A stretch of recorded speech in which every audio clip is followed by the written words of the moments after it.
àìrí tí ẹ lè sọ ẹrù ká ó sọ yín tí ó lọ ṣọ́ọ̀ṣì òfíṣà tó lè fún wáyé lẹ́kọ̀ọ́ náà.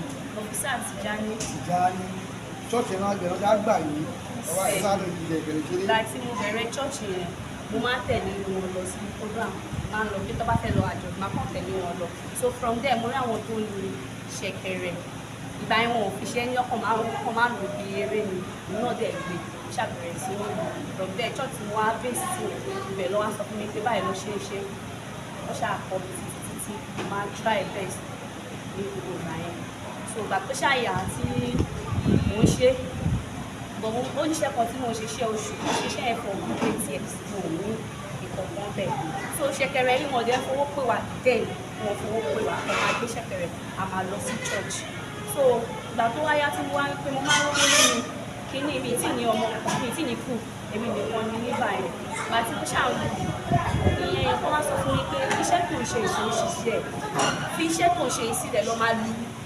ṣẹ̀kẹ̀rẹ̀ wípé ṣẹ̀kẹ̀rẹ̀ yìí máa gbé ẹ ọba ẹ máa lu ṣẹ̀kẹ̀rẹ̀ tẹ́ gbọ́kàn máa wo wa alágbè ní ìlú jàre má ẹni rárá ṣe má ẹ ṣàn ẹ láìtì ni wípé ó yá ṣe business card tó bá pè é ní 5,000 wàṣọ 10,000 tó bá pè é mọ̀ ṣàǹṣe títí ìgbà tí mo wá serious pẹ̀lú ẹ̀ pé tí ju 3 years lọ báyìí. Professionally. Yes tó jẹ́ pé mo serious wọ́n pè mí normal pé ẹ̀sùn owó èlò lè fẹ́ gbà. This band ẹ̀yin olórí àbí. bẹ́ẹ̀ ni olórí. báwo ni ìyá wọlé bò ní náà ìyá wọlé. ẹ̀gbọ́n ilé ló mú eléyìí wá fún mi. ẹ̀gbọ́n ẹni yìí. bẹ́ẹ̀ ni ẹ bá lè lé ẹ̀gbọ́n ẹni. ẹ̀gbọ́n ẹni abẹ́ bàǹtí kí ló bá tì. ẹ̀rí olúwa ẹ̀gbọ́n ẹ̀rí olúwa ló mú wá fún mi pé òun fi ṣe ọjọ́ ìbáyìí ìbọ̀sọ̀ pọ̀. òun náà ti mọ̀ tó bá ní kí fọyàn tó bá ti mọ̀ ní máa gbà wọ́n bẹ́ẹ̀ ni so gbàtẹ́gbẹ́ ní kí òun ṣe tábì àwọn ó ṣẹ̀ṣẹ̀ kọ̀ sẹ́tìlífà ni mo máa ń pè wọ́n ṣẹ̀ṣẹ̀ kọ́ ṣẹ̀ tún èèyàn. tó ẹ̀kọ́ nígbà yẹn torí wọ́n ti máa kọ́ orí yín bí èyí níbi ìwòrí náà nì gbọ́dọ̀ máa jáde ilé mẹ́ta ló ń jẹ́ ìlú àdúgbò iṣẹ́ yìí ọjọ́ náà lè ní kò tí ìwé mẹ́ta tẹ̀lé ní ọkọ̀jù wọ́n lọ ti gbé yín lọ bó ti gbé yín tẹ́tí lọ́ọ́ lọ ṣe kẹ́. kò sí kíkà àti bọ̀ títí kan Àbújá títí kan ilé bọ̀ lẹ́yìn Nàìjíríà ni mo ṣe sọ tí mo dẹ̀ gbàdúrà kó gbé mi Dubai. kó gbé yín Dubai lọ ó sì gbé yín báyìí ọ̀gbìn yìí ó sì ṣẹ̀kẹ̀rẹ̀ yìí ló tẹ̀ ní tó ní ẹ̀mí tó ní spiritual inclination yìí. ó ní lọ́pọ̀lọpọ̀ because ajé ẹgbẹ́ láyé ẹgbẹ́ káwọn orí ilé ẹgbẹ́ láyé èyí náà ṣe tí náà láyé ajé ọjọ́ máa sọ pé ṣẹ̀kẹ̀rẹ̀ oníròdè ìbànújẹ́ kò síbi tí a bá gbé wọ̀ tí ajé ti wà wíwá bá so ajé ni fún mi ọlá mi lè mú sínú ìbẹ̀rù fi ṣe ní láyé. kì í ṣe pé bí àwọn jíṣẹ́ fún pé spiritual lè pe máa lọ ní ṣẹ̀kẹ̀rẹ̀ tó bá lọ sí ó jíṣẹ́ fún mi àti níjà àti bí eré náà because mi ìbílẹ̀ pé ó máa dùn fún mi ìbílẹ̀ àmì ìbílẹ̀ last year tí mo wá sí nínú etí ìgbàlẹ̀ ìyá lẹ́gẹ̀ ìwọ jíṣẹ́ ṣẹ̀kẹ̀rẹ̀ yìí náà ni mo jẹ́ ní tó ń gba ilé tí mo tẹ̀mọ́ kó tún ṣì máa mú mi jù báyìí ní agbára ọkọ̀ ṣẹ̀rẹ̀ jẹ́ pé òun náà ló ti yá lé Sèkèrè Olà àwọn pẹ́rẹ́ǹtì ní muslim ni wọ́n bàbá wà rí ọmọ ẹni ṣe. ìyá tó bí mi lọ́mọ ohun gbogbo ọmọ kò ṣe lórí àti ilẹ̀ mi ti rárá ni ọmọ kan tí mo ṣe nígbà tí ìyàtọ̀ rí mi rí mi torí àwọn náà ìbò mi lọ wà ṣọ́ọ̀ṣì táwọn wà lọ àwọn ti di tipẹ́tipẹ́ láwọn ti lọ tó táwọn ti lọ ló ti jẹ́ mi ló ti sọ fún mọ́mí mi pé gbogbo lọ́wọ́ tó bí pé ọmọ tó ń fowó pè táwọn ń rí láfọ̀n mọ́mí mi ò understand because mi tiẹ̀ fi ojú ẹ̀yìn mọ̀ ń sọ́ra mi ò ní gbọ̀ngàn tí mọ́mí mi wá padà rí mi omi jábọ́ lójú wọn pé òkú làwọn sọ ọdún náà lọ rí mi pé iṣẹ́ tí mo ṣe táwọn náà dẹ̀ padà wá bá mi fi àdúrà. bí wọ́n wáyé ní gbogbo ìpèníjà yìí tí wọ́n wáyé ní. long story láti ilẹ̀ ẹ wo ká bẹ̀rẹ̀ ní sọ̀rọ̀ kí ni ó fẹ́ ilé ìṣẹ̀lẹ̀ yìí orúkọ yín ẹ̀sọ́ tó kẹ́ra ẹ̀rí fún mi tó ṣé àti ó yẹ ọmọ ṣe ní àbí ó kọ̀ wọ ní ẹ̀díjọ́ yìí.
Ọ̀rọ̀ ìdàbọ̀rọ̀ wòlíì ẹni tọ́nà bá pè ní ìjàpàtì ẹni tọ́nà wọn bá pè ìlú máa ti.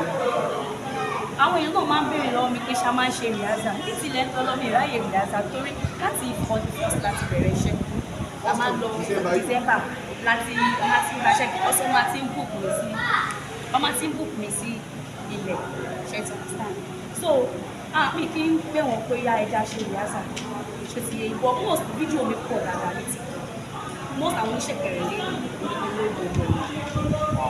lọ́pọ̀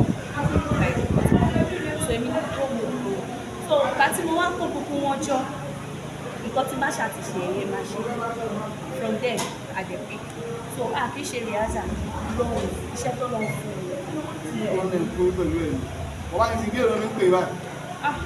ní Èkó bí ọjọ́ mọ́mọ́ mi ti wá sí Èkó ìwé tí mo lọ mọ̀ pé bóyá ẹni ọ̀dà bíbí ìbàdàn àbí àwọn ọ̀pọ̀ bẹ́ẹ̀ láì má bà ṣe ojú rẹ̀ tó bá dẹ̀ jẹ́ pé bóyá ẹni ẹ̀sùn fún wọn. Sí àwọn ọkùnrin ọ̀rẹ́ kí ìdílé tí ọkùnrin pọ̀ wọ́n máa pọ̀ ọ̀kọ́ tẹ ẹ̀dá tó bá mọ̀ ọ̀kọ́ tó gbé dání kò ní ìlú torí mo máa sọ fún àwọn ọmọọṣẹ́ mi wípé ìwọ̀nba iye kékeré ta pa ń bíbí tá bá lọ sọ́dọ̀ ọkùnrin wọn ò ní fún wa tó bá dẹ̀ tún máa fún wa ṣekúṣe lọ máa ṣe wa ẹja ṣera wá ṣekúṣe ìwájú.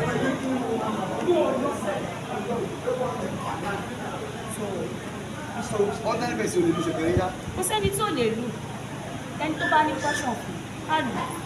Ọ̀jẹ́ èmi lè gbé ọ̀rẹ́ wa jẹ́ wa tó bá ń orin yìí náà. àti mo ti lọ play ní studio kan rí ó sì wà ní TikTok for now bí n kí n lu ẹ̀rí bí ìmọ̀ anything kérébù bí ọmọ ọ̀pá ẹ̀ nǹkan tó kàn gbé mi ní ìmàdúrà gba mi ìmọ̀ anything but láti bẹ̀rẹ̀ báyìí mú àwọn èèyàn kan máa rò bí àwọn máa mọ̀ sí ilẹ̀ mú so mo rí Ọlọ́run ló fi yán mi kí mo dẹ̀ gbọ́dọ̀ ṣì wà o ṣó ti yẹ yín ìgbà tí mo lọ sí studio tí a máa ń play ní studio ọ̀pọ̀ tí mo play ìgbà tí máa rí fídíò mo gbà ní tiẹ̀ tí búra mi pé Ṣàkèrè máa ṣe bí ọ̀rẹ́ ṣé gírì ló gbé mi ní àfikún lè no because kò ṣe mí rí èmi ò ń gbàgbọ́ mọ́ àwọn nǹkan bẹ́ẹ̀ lọ ìgbà tó dẹ̀ ṣe mi mo ní so gbọ́ Ọlọ́run wa ní ibùdó àwọn tó rí fídíò yẹn wọ́n tún fún mi ní gift lórí pé mo tún lo ẹ̀bùn lórí Ṣàkèrè ní studio wọ́n ní a máa wà á ṣọ̀ṣà ní mi nílò ẹ̀rí o wá ṣe jẹ́ studio kò ga ọ̀ so bí Ọlọ́run ṣe ń ṣiṣẹ́. ẹ̀yà pàtàkì náà tí orúkọ ní. orúkọ tèmi ni ẹ̀rí dání. ẹ̀rí dání so ẹ̀yin náà oníṣẹ̀kẹ̀rẹ̀ Jésù àbóníṣẹ̀kẹ̀rẹ̀ kérúbù. so kí ló sọ ìmọ̀ níbi àbẹ̀rẹ̀ fún Jésù. mo kọ ní fashion fún Ṣẹ̀kẹ̀rẹ̀ fashion designer. kí ló lẹ́yìn náà. fashion designer tí mo rọ ní ti ìpínlẹ̀ ẹ̀rọ garment sí àlẹ́ àti sí nkan garment. so for me mo kọ ní fashion just passion for it. fashion. Báwo ni a ń gbé àbẹ̀rẹ̀ sí? Ó ti ń yé dára bí? Ṣọ́wọ́ sí náà ti ń jọ ń mú Sèkèrè. Àbáwọ̀ ọ̀gá ẹni kájí béèrè. Elébìí náà ọ̀gá mi wà at least I'm trying my best. Lọ́pọ̀ lè já pín owó orí ẹni kálukú wọn ti máa ń mọ̀ kọ́ tó wá jọ yìí lọ́jọ́ bẹ́ẹ̀ kọ́ wọn ṣẹ́ ó lè wọ́n ń ṣàwọ́ síra wọn àjọ ń gbọ́ oṣù. Ọ̀gá lọ́gà mo wá ṣiṣẹ́ èyí sì dìjà èyí dìjà. Understand.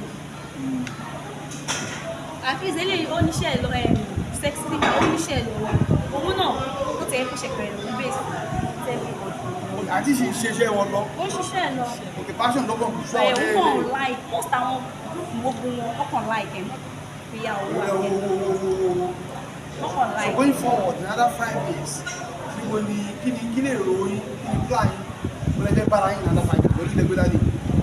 Gbẹ́dálì ẹ̀kú tẹ̀lé dálì ẹ̀yẹ́ bọ́ wọn ẹ̀yẹ́ lájú yìí. ẹ̀kọ́ mo dání.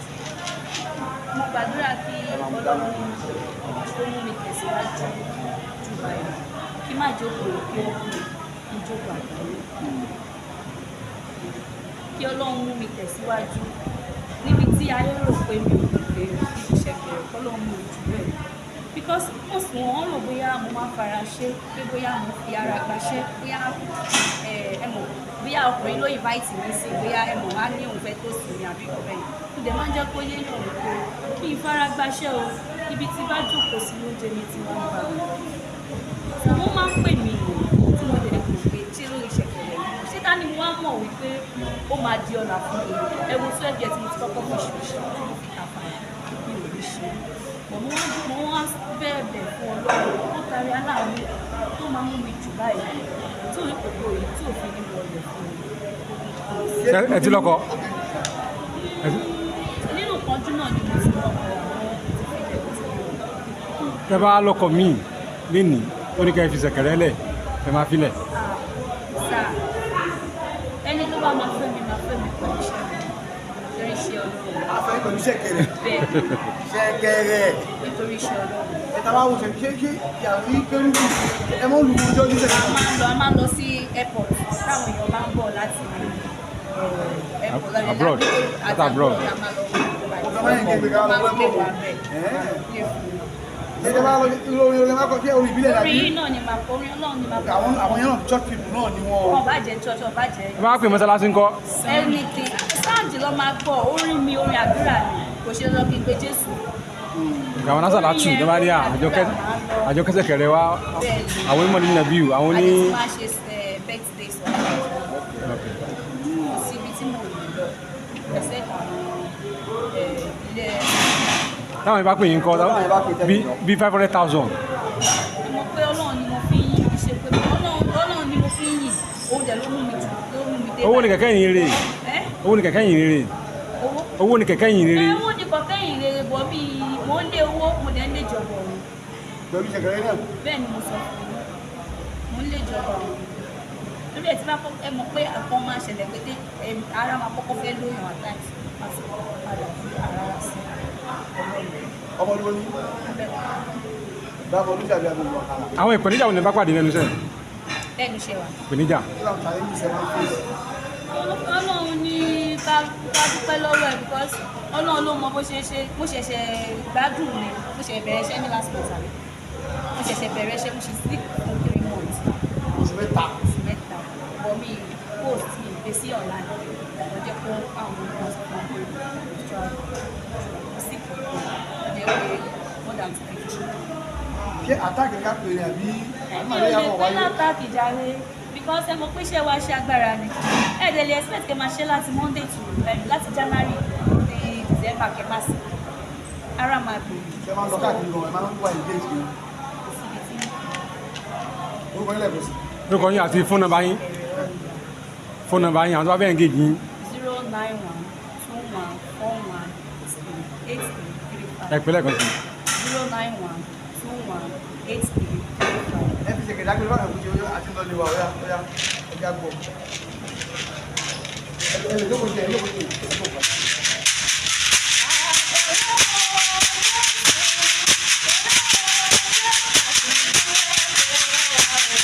Thank you.